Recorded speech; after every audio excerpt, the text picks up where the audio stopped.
The Pentagon is planning for war with China and Russia. Can it handle both? The Pentagon is in the opening stages of redesigning the force around the challenges of Russia and China, the departments know. Two uniformed officials said Tuesday, while warning that America may not be able to afford preparing for two unique problems since the recent national defense strategy identified great power competitors as the major challenge facing the Pentagon, but General Paul Selva, vice chairman of the Joint Chiefs of Staff, noted that the plans required to counter each nation are naturally in tension with one another for resources. Here's why they will be in competition with each other. They are not the same, Selva explained during an event hosted by the Defense Writers Group. There are two unique competitions that we have to deal with, and the elements are overlapping but not the same. The primary way that tension plays out depends on who would be involved in the fight. Any fight with China, if it were to come to blows, would be a largely maritime and air fight, Selva said. It doesn't mean the Army and the Marine Corps don't have a place.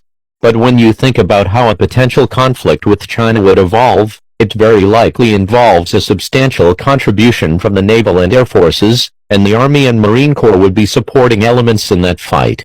In contrast, the Russia global problem set is largely an air and ground fight, supported by elements of our maritime component, because you can't get to Russia, you can't get to Europe in any large measure without transiting the North Atlantic, he said. Which means there's going to be a maritime fight to get things to the continent, but the fight itself as it evolves is likely to be an air and ground fight. Selva noted that in the National Defense Strategy, Russia is identified as a global challenge, a deliberate move by the planners' part to try and move away from the idea that Russia is primarily a challenge for Europe to deal with.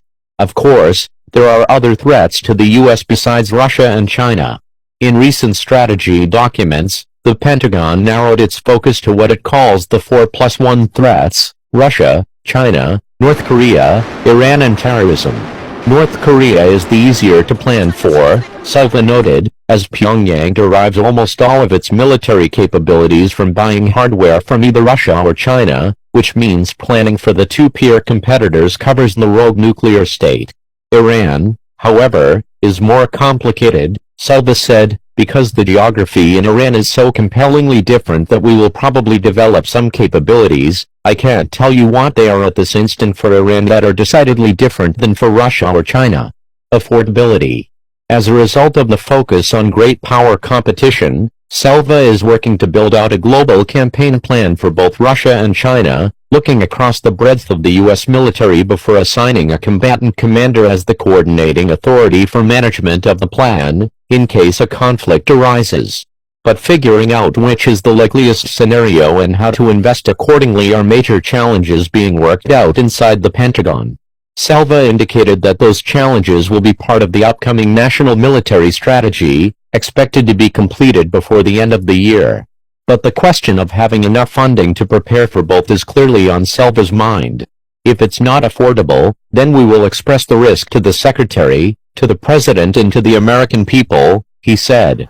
Then we have to go to the Secretary and President and say, we are assuming risk on behalf of the American people because we can't do this set of tasks. We can either appropriate the funds to get those tasks done, or we can articulate the risk. Andrew Hunter, an analyst with the Center for Strategic and International Studies, agrees that the Pentagon needs to think of China and Russia as separate threats. But he notes there are areas of common investment for both challenges. In both instances there is a premium on having access to instantaneous situational awareness and ability to find people on the battlefield, and be able to do the command and control to strike in very tight time frames, Hunter said, adding that broad-spectrum C4ISR, command, control, communications, computers, intelligence, surveillance and reconnaissance capabilities, is an area in which the Pentagon is routinely investing. Hunter also warns not to expect the Chinese or Russians in a shooting war to play fair and try to match the Pentagon one-on-one. Are they going to try and do a straight-up assault on the U.S. Air Force? My guess would be they probably won't do that because that's probably a losing proposition for them and they're probably too smart of that, Hunter said. My guess is they will find a way to come at us that, at least, it won't be something where our advantage is so overwhelming that it becomes a farce. Senior cleric says Iran will target Israel and other U.S. allies if Trump attacks. A senior Iranian cleric warned the United States on Wednesday that if it attacks Iran, its allies in the region including Israel would be targeted. Experts see heightened attacks on U.S. interests in the region and intensified interference in broader Middle Eastern conflicts as a likely avenue of retaliation for Tehran. Iran's engagement in Syria is of particular concern to U.S. ally Israel, which sees the country's attempt at gaining a foothold on its border as an existential threat. A senior Iranian cleric warned the United States Wednesday that if it attacks Iran, its allies in the region including Israel would be targeted, according to Reuters. Ahmed Khatami also told worshippers attending Eid prayers in Tehran that President Donald Trump's offer for direct talks with Iranian leaders was unacceptable. Americans say you should accept what we say in the talks. So this is not negotiation, but dictatorship. The Islamic Republic and the Iranian nation would stand up against dictatorship, Khatami was quoted as saying by Mizan news agency. Khatami, who is also a member of Iran's Council of Experts, which is tasked with designating and dismissing the country's supreme leader, is known for his hardline positions on a number of issues.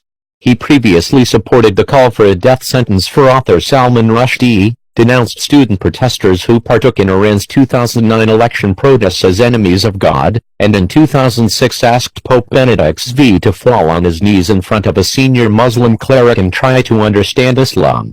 For a senior Iranian cleric, his comments are not particularly surprising. After imposing wide-ranging sanctions on Tehran following withdrawal from the 2015 Iran nuclear deal, which lifted economic restrictions on the country in exchange for curbs on its nuclear program, Trump has offered talks with Iran's leadership without preconditions. Tehran has so far rejected the idea. Iran and Trump. Iran has long been a target of Trump's animus, particularly over its involvement in regional affairs across Lebanon, Syria, Yemen and Iraq, as well as its continued ballistic missile testing, in violation of UN resolutions. The nuclear deal, however, signed along with Russia, China and EU member states, appeared to be working. The International Atomic Energy Association repeatedly verified Iran's compliance.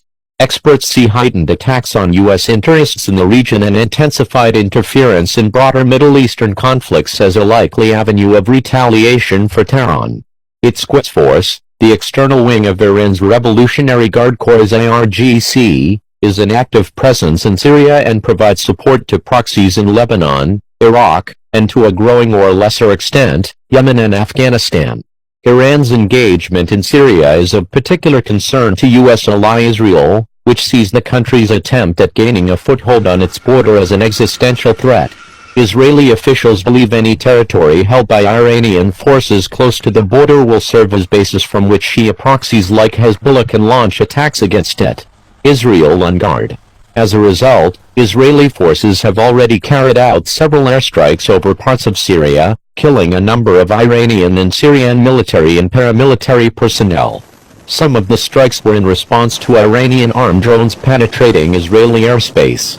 Despite threats, Iran has so far not struck back directly at Israel, likely due to its disinclination to get into an all-out war with the region's most elite military. Russia, the primary backer of Syrian President Bashar Assad along with Iran, has offered Israel a buffer zone of 100 kilometers from its border in which Iranian forces could not operate. Jerusalem has so far rejected the idea as not nearly substantial enough for its security considerations. Iran is in the midst of a currency crisis brought on by Washington's sanctions and years of economic mismanagement and corruption on the part of the regime. As inflation soars and Iranians hoard goods and gold, protests cropping up around the country testify to the frustration and anger of ordinary Iranians, many of whom take issue with their country's excessive spending on foreign campaigns. The UN estimates that Tehran has spent $6 billion per year to prop up the Syrian regime alone. Still, the protests aren't likely to pose a serious threat to the regime, owing to their sporadic and disorganized nature and to the powerful repressive capacity of the Iranian government. Some Trump administration officials, particularly National Security Advisor John Bolton and Secretary of State Mike Pompeo, have voiced their support for the protests and their potential to spur regime change. While this may be a goal of some in the White House, whether that takes a military form is so far unlikely, experts say. Bolton repeatedly called for bombing Iran prior to his appointment. Officials at the Pentagon, meanwhile, have been more guarded. Secretary of Defense James Mattis is said to be one of the few top administration members holding back an attack on Iran. While very critical of what he terms the country's malign influence and threats to U.S. interests, he is also aware of the stratospheric cost a military conflict with Iran would incur, favoring economic and diplomatic pressure. Still, he has made clear that no option is off the table. We maintain military options because of Iran's bellicose statements and threats, Mattis said during a Senate testimony in May. And those plans remain operant. Reuters contributed to this article.